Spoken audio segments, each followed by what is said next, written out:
Okay, please take your seats again. We're gonna move on to the next speaker.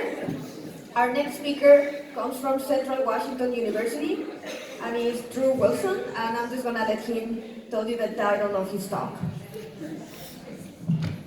So my name is Drew Wilson. I am presenting my research on investigating the effects of a Sambucus nigra extract on macrophage function.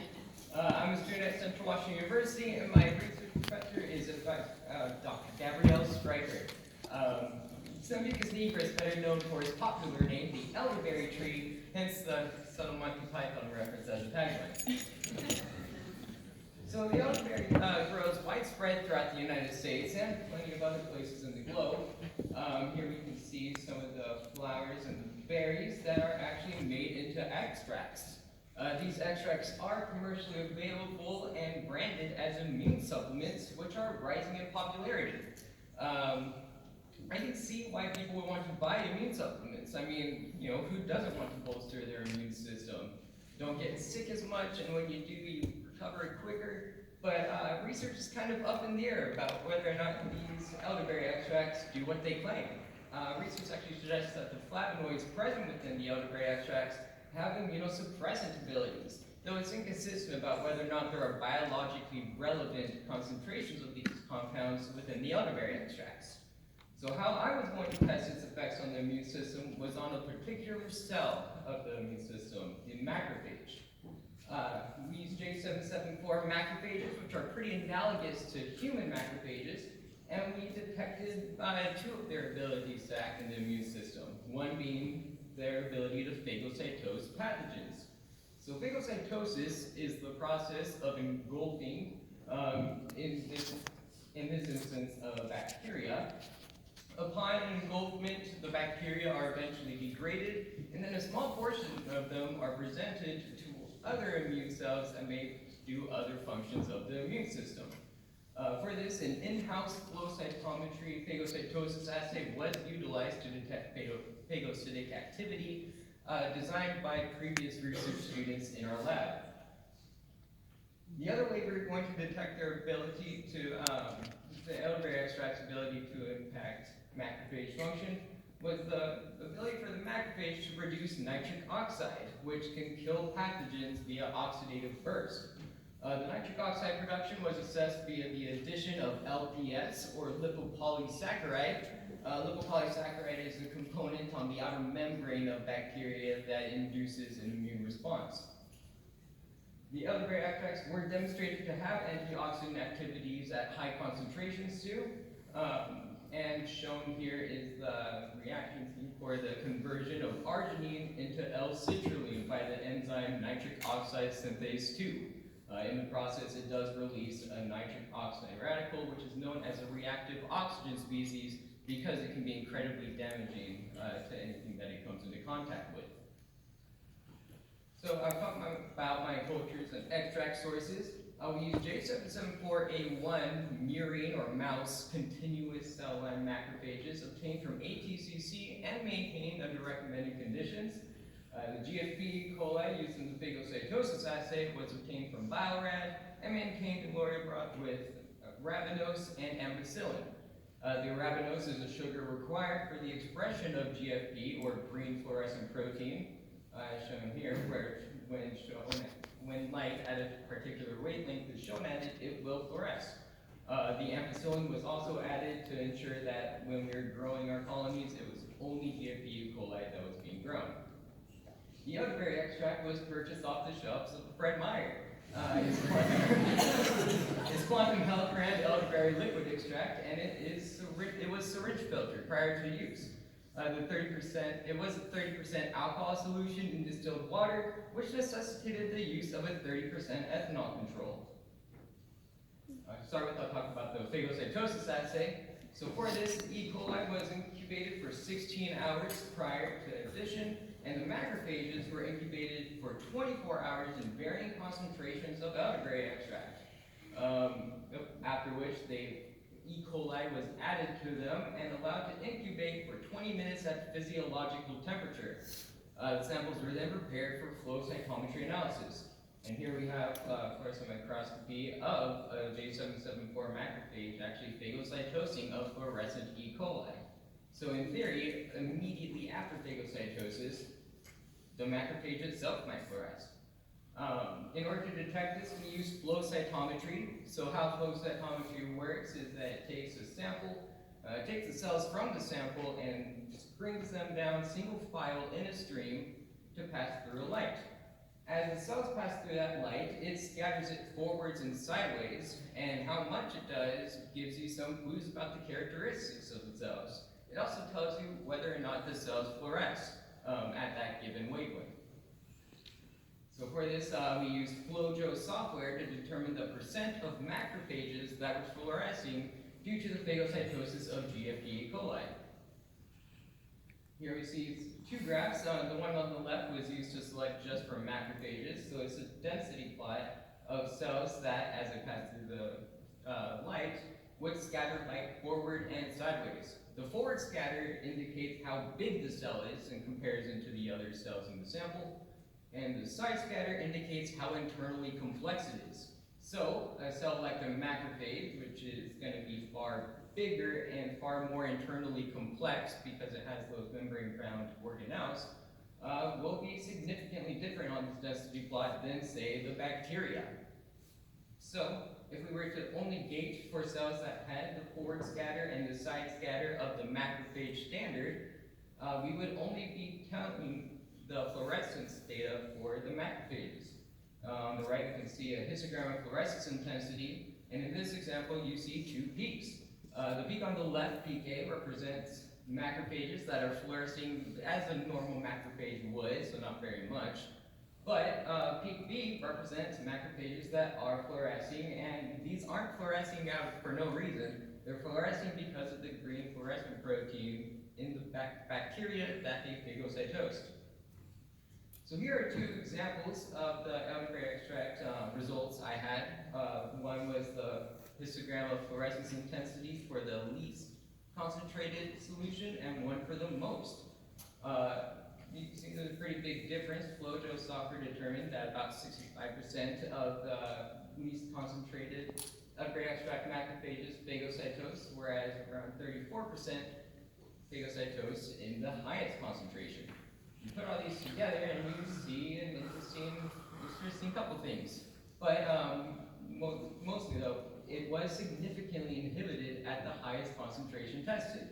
You do see an interesting trend in the lower concentrations and then another trend overall. But again, the only statistically significant data we have from this is that phagocytosis was significantly inhibited at the highest concentration tested, which for something that is branded as an immune supplement, that's not quite what you would expect. But that's not necessarily a bad thing. More on that in a little bit though. So it is primarily marketed as an immune defense, but our preliminary data kind of supports the previous literature that suggests that elderberry extract can act as an immune suppressant. And the intriguing trend at the lower concentrations does merit a further look. Next up, I'll talk about the nitric oxide assay. So for this, macrophages were cultured in 24-well plates in varying concentrations of elderberry extract, and then a very small amount of LPS, or lipopolysaccharide, was added to stimulate that immune response. After 48 and 72 hours post-LPS exposure, a small amount of the supernatant, or the media that the macrophages were incubated in, was taken, and then Grice reagents were added to it to determine how much nitric oxide was present. To do that, you have to make a standard curve using sodium nitrite for each assay. And you see mine on the right here. So that's the first two rows of the plate right there. Using that sodium nitrite standard curve, you can find the absorbance of the extract following the addition of the Grice reagents, and calculate the nitric oxide present within the liquid. This was determined using a plate reader that would detect absorbance values at 550 nanometers. The Grice reagent did work in in two parts. The first part would be to strip all color from the media, and the second part was to add basically more pink for how much more nitric oxide was in the sample. We couldn't test more than 500 micrograms per milliliter of elderberry extract because it's a pretty dark syrup, and the Grice reagent couldn't completely strip the color from it, so that would definitely impact whether or not the absorbance values would be read accurately. But all the ones that we could test, when you compare them all, including the ethanol control, you find that nitric oxide production was significantly higher in all the samples that did not contain elderberry extract in both the 48 and 72-hour post-LPS exposure. And again, you do see that intriguing trend at around the same portions of the lower concentrations tested. So the takeaway from it is that the nitric oxide in the supernatant was markedly decreased, though it remains to be seen whether or not it's the production of nitric oxide that was decreased or merely the function of it, the antioxidant compounds just taking it away as soon as it's released. This does, however, give implications as a potential immune suppressant, and the phenomenon was not due to the presence of ethanol in the solution. Overall, both assays did allude to elderberry extract having some sort of impact on macrophage function in vitro. You know, this was a novel study, and essentially this was proving to my research professor that there may be more to elderberry extract than meets the eye. At the very least, it's more than snake oil. And it does pave the way to future studies that can really take a closer look at this. Some examples would include cell viability testing, so determining whether or not the macrophages or anything tested would be functionally suppressed or just dying at the high concentrations. Analyzing the extracts using organic chemistry techniques to separate out the compounds from within the elderberry extracts and comparing their individual effects on the macrophages.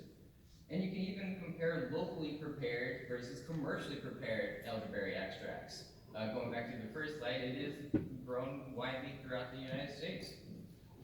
Additional trials could always be good too, especially looking at the smaller concentration windows, especially below 400 micrograms per milliliter. And testing the effects of that elderberry extract on other immune cells is definitely something in my interest. You know, if it's suppressing the ability for macrophages, why not? It might be worth looking into whether or not it can hamper the production of histamine from my cells. I mean, I can't be the only one that's suffering from allergies here. B and T cells too, the adaptive immune system versus the innate immune system, it would be definitely good to look into those too. Bioavailability analysis, so using animal studies, these are already available in the forms of syrups. You know, you feed these to mice and then see if their macrophages perform differently with it. And there's a lot more you can do with it too. So acknowledgements, I would like to thank, there you go. Sorry.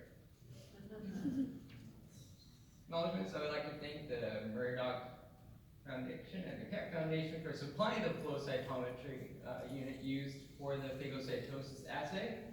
I'd also like to thank the Central Washington University Biology Department and Dr. Strecker's Research Lab. I know Naomi Bryant and Catherine Treichel for creating the phagocytosis assay used in this project. And at this point, I'd like to take any questions you guys might have.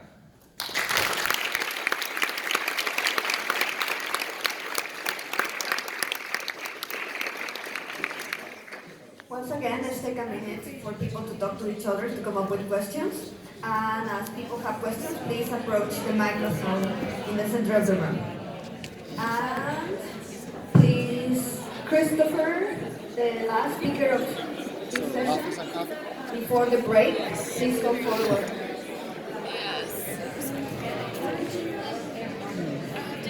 Check this key.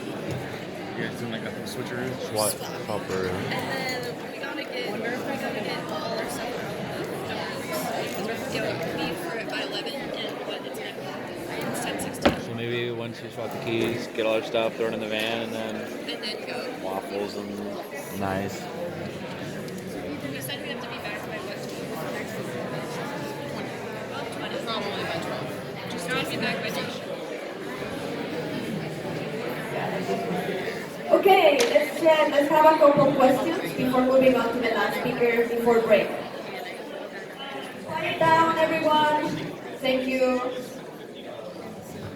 So great talk. I have a question about your flow cytometry. So since macrophages are its antigen presenting cell, and they present in the context of MHC2, were you detecting the green fluorescent protein on MHC2, or was the machine able to detect it within the cell? Yeah, great question. This was a pretty time-sensitive assay that was developed, and you have to do it pretty quick after the incubation period was only 20 minutes, because if you let it sit for longer, the bacteria and the GFPs begin to get degraded. But this is more detecting the green fluorescent protein that was still intact and functioning, so it wasn't that long after the phagocytosis occurred. Thank you. Okay, so you did a wonderful job. I was just curious about how the high concentrations of the elderberry extract used compared to like what's recommended or like what people should do. The concentrations around the middle would be assuming 100% of the low end of the recommended daily intake. There's a lot of calculations to determine what that would be, but the lower and higher parameters were set by what literature research out there typically tests to. But the ones in the middle was about what that concentration would be if you ingested it at the recommended dosage, and assuming 100% of high availability, which is, I can almost guarantee is not the case. So you mentioned that you can't distinguish whether the elderberry extract is impacting the macrophage's production of nitric oxide versus the antioxidants removing it from the supernatant. Do you have any plans or ideas of how to test that? Yeah, I have to confer more with my research professor about that, but that was something that was on my mind too. The issue is you can try to separate out the organic, via that loose organic chemistry technique, separate out the components that were deemed to be antioxidants, and then see if it still has that same effect. But beyond that, it would probably be assays that aren't the nitric oxide assay to determine whether or not that